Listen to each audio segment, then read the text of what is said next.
नमस्कार दोस्तों, आप सभी का अपने इस चैनल स्पिरिचुअल ट्री में हार्दिक स्वागत है। दोस्तों, आज के इस वीडियो में हम बात करेंगे कर्ज की समस्या के बारे में, क्योंकि काफी लोग हमसे इस बारे में पूछते हैं कि उनके जीवन में कर्ज की काफी सारी समस्याएं हैं। तो आपको बता दें कि बजरंग बाण की सहायता से और हनुमान चालीसा की सहायता से भी कर्ज की समस्या को निश्चित ही और तेजी से मिटाया भी जा सकता है, लेकिन उसके लिए कुछ खास अनुष्ठान करने की आवश्यकता पड़ती है। तो किस प्रकार अनुष्ठान करना है, किस प्रकार उपाय करना है और कौन कौन सी बातों को ध्यान रखना है, इस वीडियो में बिल्कुल विस्तार से सुने।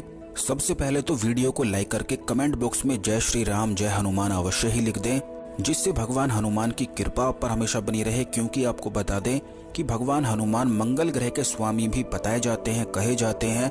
और जितनी भी कर्ज की समस्याएं होती हैं या फिर कुछ ऐसी स्थिति होती है जिसमें हमेशा ही मन में डर सा बना रहता है कि ये ना हो जाए, वो ना हो जाए, दुर्घटना ना हो जाए, तो ये जितनी भी चीजें होती हैं वह केवल संकट ही कही जाती हैं। और ये समस्याएं केवल इसीलिए उत्पन्न होती हैं कि मंगल ग्रह उस व्यक्ति का अगर खराब हो जाता है तो ऐसे व्यक्ति के मन में हमेशा ही डर सा बना रहता है। जैसे कि अगर किसी व्यक्ति के जीवन में कर्ज की समस्या हो तो 24 घंटे ही वह डर से परेशान सा रहने लग जाता है। तो सबसे पहली चीज तो यही है कि जो जो समस्याएं हमने आपको इस वीडियो में अभी आपको बताई हैं, तो अगर आपके जीवन में भी ऐसा होता है तो मंगलवार के व्रत करना अवश्य ही शुरू कर दें। क्योंकि मंगलवार के व्रत करने से मंगल ग्रह जो होता है वह फेवर में आता है और ये कर्ज वाली समस्याएं, दुर्घटना वाली समस्याएं या अचानक से डर सा मन में बना रहता है, तो ये सारी समस्याएं एक एक करके बिल्कुल दूर होने लग जाती हैं। अब आप हनुमान चालीसा का और बजरंग बाण का अनुष्ठान किस प्रकार किया जाता है, किस प्रकार करना है, ये भी सुन लें। सबसे पहले तो आपको बता दें कि अगर आप हनुमान चालीसा का इस्तेमाल करना चाहते हैं तो वो भी कर सकते हैं, और बजरंग बाण का इस्तेमाल करना चाहते हैं तो वो भी कर सकते हैं। आपको केवल इतना करना है कि अपनी लंबाई के अनुसार एक लाल धागा आपको लेना है।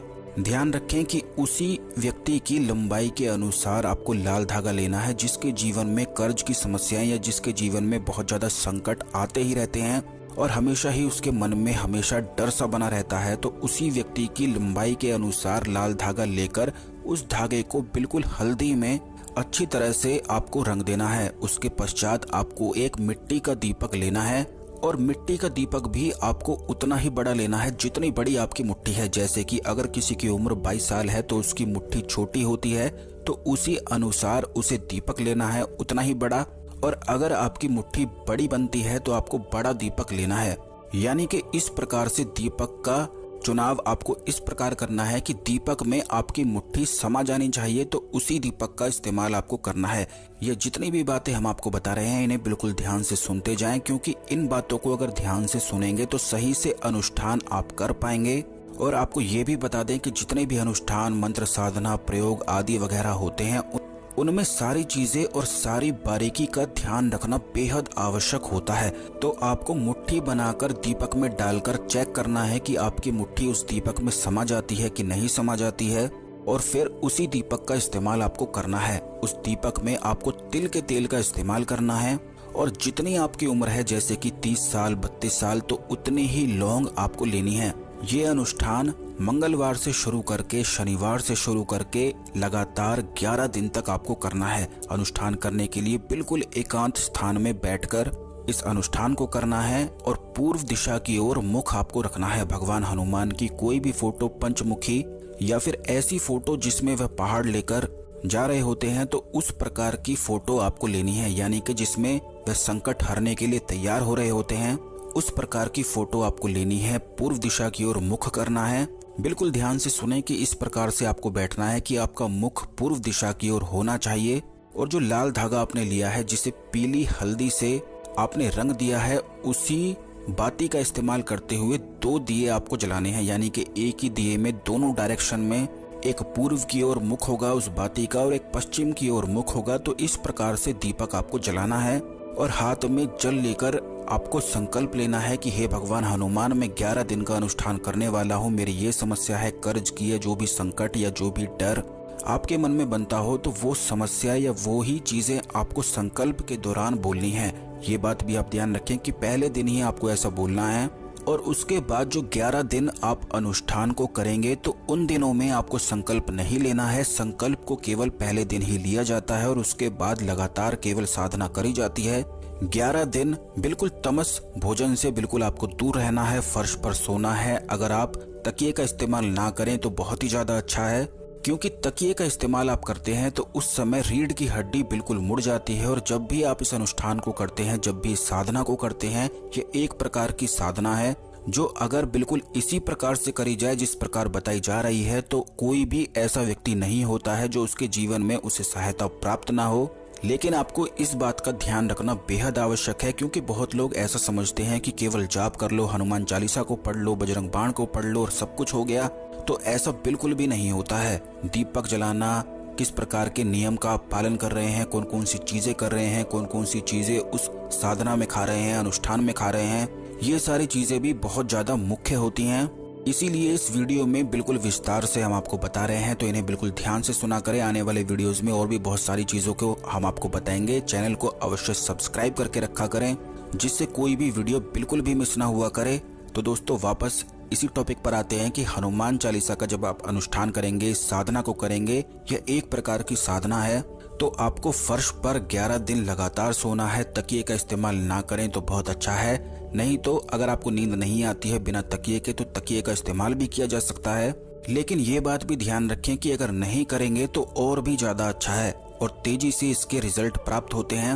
और खास करके अगर रात के समय में 12 बजे के बाद या फिर ब्रह्म मुहूर्त में 3 बजे से लेकर 6 बजे तक के बीच में अगर साधना का समय आप चुनते हैं तो और भी ज्यादा अच्छा है। दिन का समय या शाम का समय बिल्कुल भी आपको नहीं चुनना है। ये जो समय हमने आपको बताए हैं ये भी बहुत ज्यादा मुख्य हैं और काफी लोग इन्हीं गलतियों को करते हैं, क्योंकि आपको बता दें कि दोपहर का जो समय होता है उसमें काफी बार राहु काल होता है और राहु काल में करी हुई कोई भी साधना का कोई भी लाभ मिल नहीं पाता है। और काफी लोग 90% केवल दोपहर में या शाम के समय ही पूजा या साधना आदि वगैरह को करते हैं, क्योंकि उन्हें सही समय के बारे में पता नहीं होता है। हर एक साधना का अलग समय होता है, अलग नियम होता है, अलग खान पान ही होता है।